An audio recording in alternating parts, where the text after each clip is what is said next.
All right, so this is part four of a little video series I'm making talking about Connecticut Senator Murphy's stupid proposal of boosting minimum wage to $25 an hour. Now, whether that's federal or local, Connecticut, I don't know. But either way, it's terrible. I mean, if it's federal, it's obviously so much worse because federal is only at like 7 something an hour. So if that goes to 25, that's just going to kill a lot. I mean, I don't think too many states are on the federal minimum wage, but that's absolutely astronomical to go from like 7.65 to $25 an hour. That's insane. Nobody gets raises like that. What is that? Almost a four times, a three and a half increase, three and a half times increase, 350% increase. That's ridiculous. For people to work at a place like McDonald's and, make burgers in the back or hand your food out the window, like that's absolutely insane. So, anyways, in part three, I just talked about more of how, it's kind of stupid to be paying people that have no skills and no education and all this $25 an hour for a position that is very easily replaceable and most likely can be learned within a day. If you're competent enough, you can probably learn the job within a couple of hours. Like $25 an hour for that. So, anyways, let's move on to new ideas now. So, in this one, I think I don't know what I'm on now, idea number five, why this is a terrible idea, is, before we get going, I know my graphic's a little dated because it says Connecticut is at $14 an hour and federal is this. I couldn't really find one that was more up to date, but this was kind of close. I mean, it says on its way to 15. We're at 16.95 now, so it's kind of close. And I think federal basically still is 725. I don't think federal's really changed too much. So in that aspect, it's up to date.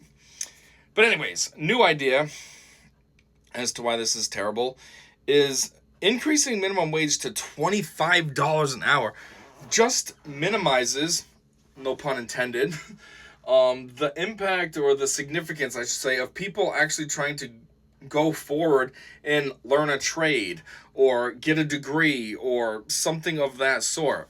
I mean, put it this way, when I started in my field back in 2011, I do engineering. When I started in my field, I was paid $14 an hour. Now, during those days, I think minimum wage was like $9 an hour or somewhere in that range, pretty close to it.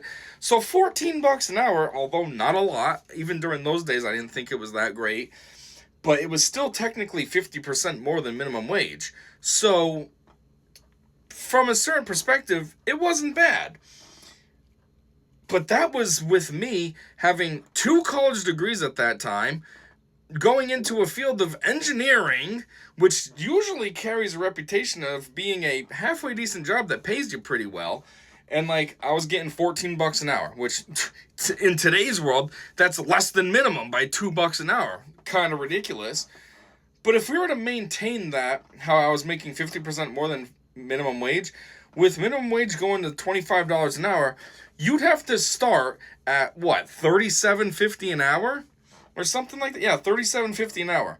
I don't think any firm, independent employer, etc., is going to want to hire somebody fresh out of college with really no skills at $37.50 an hour. I mean, $37.50 an hour is like what you make when you're midway through your career. You're like a 7-year veteran in the field. Now you're making $37.50.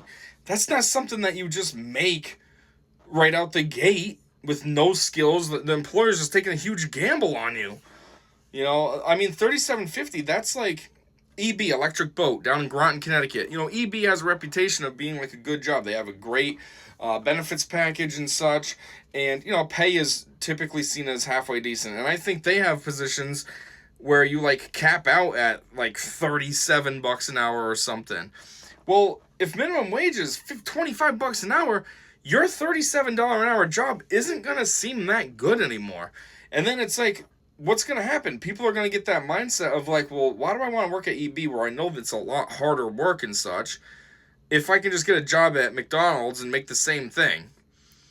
Like at least now there's incentive. Yeah, okay, I can make $37 an hour. Sure, I might have to do a lot of hard work, long days and such, but it's worth it. It's the logic that they'll have. But when minimum wage is $25 an hour, No, they're not going to care. Same as like people straight out of college. What's going to happen? People are going to graduate college and be making minimum wage or something pretty close to it. Maybe your employer pays you $28 an hour. Oh, ooh, we're giving you a little bit of a differential over minimum, but it's like, all right, in the grand scheme of things, it's only $3. But it's crazy because $28 an hour, not that long ago, even currently still, while minimum wage isn't $25 an hour, $28 an hour is a halfway decent rate. It's not great, I don't think so, but it's okay. It's decent enough. But if you have a college degree or two, even, and all you get is $28 an hour, when you look at that in comparison to the minimum, it's like, geez, I just spent how much to go to college financially and how much time and effort to get my degree, and all I'm going to get is $3 more than minimum wage? It makes it feel like it doesn't matter. Why go through all that when you can just get a job working as a gas station tenant and make $3 less an hour? No debt from college, no time wasted on learning all these things, all the homework, all the class time. I mean, when I went to college, my schedule was hectic. I worked full time, so I worked in the mornings from 4:30 in the morning until 1 in the afternoon. I'd go home, shower, then I'd go to school. I'd do my homework before class, and my classes started at 5:45 p.m. And then my classes were from 5:45 until it's supposed to be 10:15. Usually we got out a lot earlier. Teachers, my professors would let us out at like 9:30. But still, then there's the drive home. So I wasn't home until at least 10:15. And yeah, that was a lot that I did. But the whole point was to make my future better. Imagine nowadays, minimum wage is $25 an hour, and you do all that crazy lifestyle just so you can make $3 an hour more than minimum. It's like, it just really minimizes all that effort. And it minimizes people who actually have skills. Obviously, if you're going to go to college, then you're more geared towards being an intelligent individual who can do something for society versus somebody who just graduates high school and then just gets a job at McDonald's or something, or Walmart or Stop and Shop or whatever, and just doesn't really put any effort in. They just, just gonna work a dumb job, and that's supposed to be for $25 an hour. Let's be real. I mean, this is something that I found on LinkedIn. Now, granted, it's a chart for India. I mean, it says right over here, salary potential in India, so it's not super relatable, but the concepts relate. Like, see, this is like your roadmap. You go to college, you do good in something like CAD.